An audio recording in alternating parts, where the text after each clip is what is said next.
My name's Luke Hynes. I'm the current chairperson of Jan Juc Coast Action. Thought I'd have a quick chat about the history of the Jan Juc clifftops and our role in it and how we've worked together with Gorkappa as well over the last 21 years. Our group, Jan Juc Coast Action, a pretty big claim to fame I think, was the first Coast Action group in Victoria. The group was approached by state government at the time and said, we're trying to get this program going, would you guys be involved? Obviously, we all like to live here and the Indigenous people did as well, and there's lots of evidence of Indigenous Australians living and using these areas. And they're obviously living quite harmoniously with the landscape, using fire as a tool to manage it as well.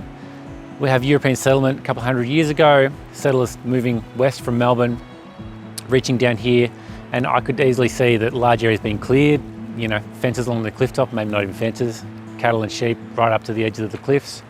Then as we kind of move further on, some more sophisticated farming processes, so we're getting fertilisers, things like that being added, again modifying the native vegetation landscape quite a lot.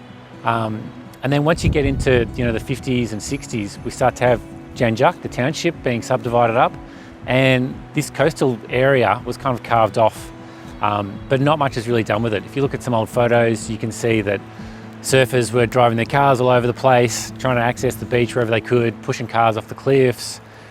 Builders started dumping stuff in here, and there was very little management really happening.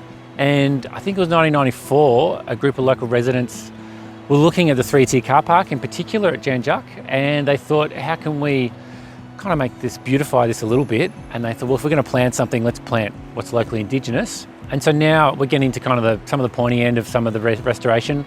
We've done a lot of the heavy lifting with the revegetation, and a lot of the weeding now is pulling out really smaller weeds and maintaining grassland areas. And I think one of the key successes of our group is that a lot of people come and enjoy the clifftops now, and they just see these tracks and fences carved into a beautiful landscape and think that that's all that's happened, and they don't realise that it is the result of thousands of hours of volunteer and also paid work, and I think that's a real success of what the group's achieved.